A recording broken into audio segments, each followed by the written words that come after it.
آپ ویسے منہ ہاتھ دھو لیں تو آپ کی طبیعت کے اوپر اثرات اور طرح کے ہوں گے. صحیح. اور آپ نیت کے ساتھ وضو کریں تو پھر آپ کے اوپر اثرات اور طرح کے ہوں گے. سبحان اللہ.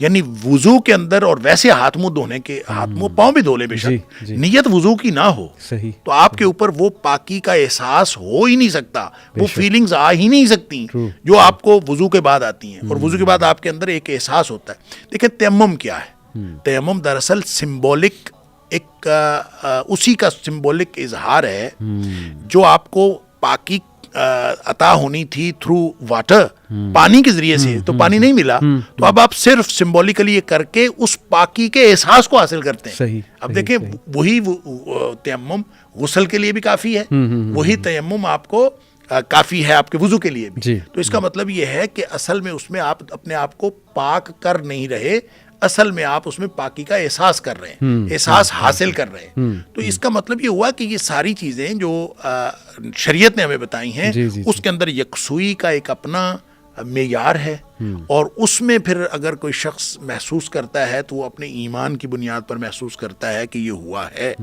جیسے دیکھیں نبی پاک صلی اللہ علیہ وسلم نے ایک دفعہ کوئی واقعہ سنایا اور آپ نے کہا کہ بنی اسرائیل کا کوئی آدمی تھا اور اس نے اپنے بیل کے اوپر سواری کر لی یا بوجھ لاد دیا.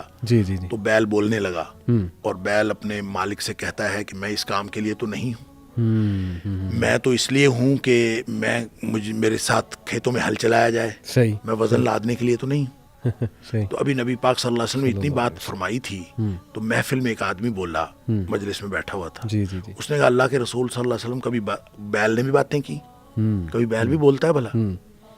اب اس کا جواب نبی کریم صلی اللہ علیہ وسلم نے پتہ کیا دیا؟ اب ہمارا انا اومن بہی و ابو بکر و عمر, اس پر میں بھی ایمان رکھتا ہوں, ابو بکر بھی ایمان رکھتا ہے, عمر بھی ایمان رکھتا ہے. یعنی آپ ابو بکر سے پوچھ لو یا عمر سے پوچھ لو. تو ابو بکر اور عمر کوئی عینی گواہ تھوڑے تھے, نہیں. اصل میں یہ معاملہ یقین کا اور ایمان کا ہے کہ اب اس میں کوئی لاجک نہیں ہے. یہ اس کا نبی کریم صلی اللہ علیہ وسلم نے فرما دیا کہ ایسا ہے تو آپ کو یقین ہے کہ ایسا ہوا ہے. تاریخ میں ایک بھی واقعہ رپورٹ نہ ہوا ہو کہ کبھی کسی بیل نے باتیں کی تھیں. ایمان کا تقاضا یہ ہے کہ نبی پاک صلی اللہ علیہ وسلم کی بات فوراً مان لی جائے. لہٰذا جب آپ وضو کرتے ہیں اور آپ کا ایمان یہ کہتا ہے کہ نبی کریم صلی اللہ علیہ وسلم فرمایا اس سے گناہ جھڑتے ہیں, تو وہ آپ اس کو فیل کرتے ہیں کہ گناہ جھڑ رہے ہیں, تو یہ فیلنگ آ جانا ہے کہ کوئی بڑی بات نہیں ہے. آپ کو اس ایمان کی بنیاد پر جتنا زیادہ تگڑا آپ کا ایمان ہوگا اور جتنا زیادہ آپ اس میں زیادہ مضبوط ہوں گے, آپ محسوس کریں گے کہ ہاں میرے دیکھیں نبی پاک صلی اللہ علیہ وسلم آدمی جب نماز میں کھڑا ہوتا ہے تو سارے گناہ ایک گٹھڑی کی صورت میں اس کے سر کے اوپر آ جاتے ہیں. بالکل صحیح. اور جب وہ رکوع جاتا ہے تو گر جاتے ہیں, سجدہ جاتا ہے تو بالکل ہی سارے گر جاتے ہیں. اب یہ اندازہ کریں یہ ایک فیلنگ ہے, اور اگر آپ اس فیلنگ کو اپنے تفکر کا حصہ بنا لیں تو پھر جب آپ نماز پڑھیں گے سبحان اللہ تو آپ وہ گٹھڑی گرتی بھی محسوس نہیں کریں گے, آپ کو محسوس ہوگا کہ گٹھڑی گر گئی. یہ تو اصل میں ایمان کے ساتھ تعلق رکھنے والی فیلنگز ہیں. بالکل ٹھیک. میں یہ مانتا ہوں شیخ کہ یہ جو آج کل یہ ریسرچ ہو رہی ہے انرجی کی, اینیمل میگنیٹزم کہہ دیں اسے یا جو بھی کہہ دیں, میں تو بہت زیادہ یہ بلیف رکھتا ہوں کہ اسلام کی جتنی بھی پریکٹسز ہیں الحمدللہ کامل ہیں اور کمپلیٹ پیکیج اسلام نے ہمیں دیا ہے. جیسے آپ نے اذکار کا ذکر کیا, آپ نے برکت کے کانسیپٹ کا ذکر کیا, ماشاءاللہ. تو اگر ہم ان چیزوں کو بھی اس نظر سے اسلام کو دیکھیں, ان چیزوں کو سامنے رکھتے ہوئے, تو پھر بھی ماشاءاللہ اسلام از کیٹرنگ ایوری تھنگ. جیسے آپ نے شروع میں کہا تھا, ہو نہیں سکتا کہ نبی صلی اللہ علیہ وسلم ہمیں کوئی ایسی بات نہ بتا کے گئے ہوں جو ہمارے ہر اسپیکٹ سے ریلیٹڈ ہے یا ہمارے لیے فائدہ مند ہے الحمدللہ. یوگا کی اسپیسیفکلی بات شیخ میں کرنا چاہوں گا. کیا یہ پاسبل ہے کہ یوگا, کیونکہ بدھزم سے آ رہا ہے اور اس پہ ریسرچز ہیں کچھ, میں آپ سے ایک ریسرچ شیئر کرتا ہوں. یوگا پہ میڈیٹیشن پہ ایک ریسرچ ہوئی, وہ ریسرچ کا میں نام ڈھونڈنے کی کوشش کر رہا تھا, مجھے ملا نہیں, لیکن خیر آڈینس انشاءاللہ میں کہتا ہوں خود ڈھونڈ لیں. اس میں 3 چیزیں شیخ انہوں نے ثابت کی. 8 ویکس کے لیے انہوں نے چند لوگوں کو اپنے ساتھ رکھا. ایک گروپ کو کہا کہ تم میڈیٹیشن کرو گے, یوگا کرو گے. ایک گروپ کو کہا کہ تم جس طرح گزارے زندگی بس اسی طرح گزارو. 8 ویکس بعد ان لوگوں نے وہ گروپ اے جس نے میڈیٹیشن کی تھی اور گروپ بی ان کا MRI اسکین کیا. وہاں سے انہوں نے پتہ لگایا کہ ہمارے برین میں ایک ایریا ہوتا ہے ڈیفالٹ موڈ نیٹ ورک. وہ ایریا ایکٹیویٹ ہوتا ہے جب ہم کچھ بھی نہیں کر رہے, فارغ بیٹھے ہوئے, اور وہ اوور تھنکنگ کے لیے رسپانسبل ہے وہ ایریا.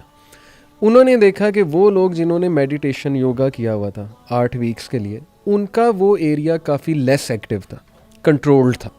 یعنی انڈائریکٹلی وہ یہ کہنا چاہ رہے ہیں کہ ان کی اوور تھنکنگ ختم ہو گئی یا ایکٹیویٹ نہیں تھی, تو وہ سکون میں تھے. دوسرے جو تھے ان کا وہ ایریا وہ کلر سے نظر آتا ہے, بلو یا ریڈ ایکٹیویٹی کا ایریا, تو وہ دیکھا کہ وہ بہت زیادہ ایکٹیو ہے. تو پہلی چیز انہوں نے اس ریسرچ سے یہ ثابت کی جی کہ یوگا جو ہے وہ آپ کی اوور تھنکنگ اور نیگیٹیوٹی ختم کرتا ہے. دوسرا انہوں نے پازیٹیو ایموشنس پہ ایک ریسرچ کی کہ وہ گروپ جنہوں نے یوگا کیا تھا وہ زیادہ خوش تھے, ہیپی تھے, شکر گزار تھے, گریٹفل تھے, ان کے الفاظ بڑے پازیٹیو تھے. سیم سوالات دوسرے گروپ سے پوچھے, وہ نہیں, ان کی زبان پہ شکایت تھی اور نیگیٹیو ایموشنس تھے. تیسری چیز جو شیخ انہوں نے دریافت کی کہ وہ لوگ جنہوں نے یوگا کیا ہے, میڈیٹیشن کی, ان کا گرے میٹر زیادہ ہے برین میں. گرے میٹر جو ہے وہ ہمارے آپ کہہ لیں فلوئڈ ہے برین میں. اس کا زیادہ ہونے کا مطلب یہ ہوتا ہے کہ ہمارے الیکٹریکل سگنلز جو نیورونز آپس میں ایکسچینج کر رہے ہیں وہ بڑے ایفیشینٹ ہیں. اس سے آپ کی ڈیسیجن میکنگ امپروو ہوگی, انالیٹیکل ایبیلٹی امپروو ہوگی, فوکس امپروو ہوگا. تو یہ تیسری چیز ثابت کی کہ دیکھیں جی اس سے گرے میٹر انکریز ہوتا ہے. اب یہ تو شیخ انہوں نے یوگا پہ کی. میں اکثر کہتا ہوں کہ ابھی تو وہ کوئی عام سا ہمارا آدمی اٹھا لیں جو ماشاء اللہ تہجد پڑھ رہا ہے, نمازیں پڑھ رہا ہے, اس کا MRI اسکین کر کے دیکھ لیں جو صحیح میں پڑھ رہا ہے, تو پتہ نہیں وہ کیا کیا چیزیں انہیں نظر آ جائیں. لیکن یوگا کے فائدے تو ثابت شیخ اس سے ہو رہے ہیں, اور بہت زیادہ ورلڈ وائڈ پریکٹس بھی ہوتا ہے یہ. لیکن میں نے کچھ اسکالرس کو کہتے سنا ہے بالکل حرام ہے, اس میں شرک انوالوڈ ہے, یا اس میں سن کی ورشپ انوالوڈ ہے, یا اس میں پینتھیزم انوالوڈ ہے, وغیرہ وغیرہ. تو آپ کیا سمجھتے ہیں اس بارے میں؟ دیکھیں, اپنے اوریجن کے اعتبار سے یوگا جہاں سے آیا ہے, آپ اب اس کی ہسٹری دیکھیں جی, تو اس ایک بالکل ریلیجس ٹریڈیشن سے آیا ہے. جی جی. تو جب ریلیجس ٹریڈیشن سے آیا ہے تو ہم کیسے کہہ سکتے ہیں کہ وہ صرف ایک جسمانی ورزش ہے؟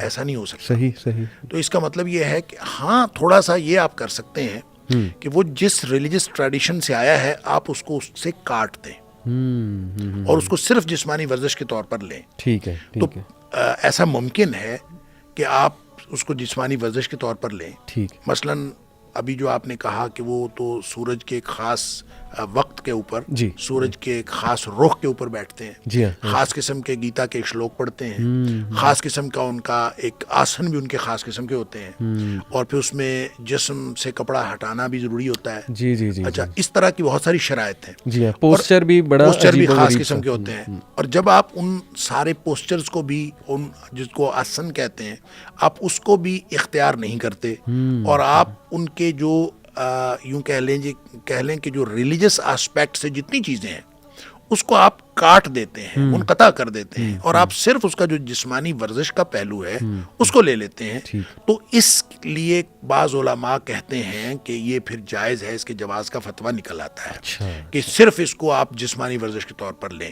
اب جب آپ جسمانی ورزش کے طور پر لیتے ہیں تو اس میں پھر اس میں جو سانس کی ایکسرسائز ہوتی ہے, جب آپ سانس روکتے ہیں, سانس چھوڑتے ہیں, تو وہ اگر ایگزیکٹلی آپ کو انہی مقاصد کے لیے استعمال ہو رہی ہے کہ جو مقصد اصل میں روح کو, اپنی روح کو, ذاتی روح کو عالمگیر روح کے ساتھ متصل کرنا اصل مقصد ہوتا ہے.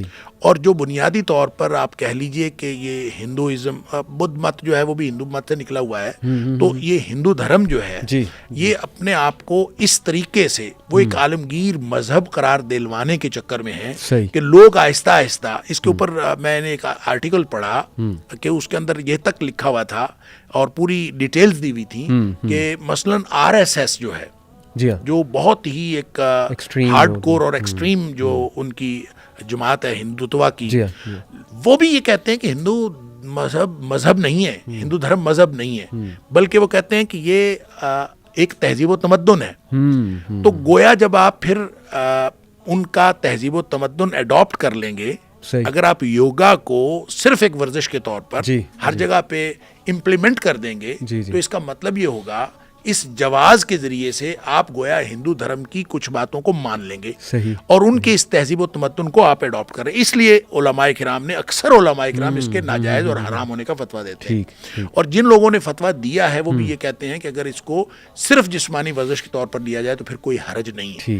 تو سوال اصل میں اس میں یہ ہے کہ کیا صرف جسمانی ورزش کے طور پر لے کر ان روحانی مراقبوں سے اور اس میڈیٹیشن سے اس کو الگ کیا جا سکتا ہے؟ از اٹ پاسبل اور ناٹ؟ جی. تو اگر یہ پاسبل ہے، یہ تو یوگا والے ہی کر سکتے ہیں. میں تو اس کے بارے میں کوئی اس کی تفصیلات جانتا نہیں ہوں.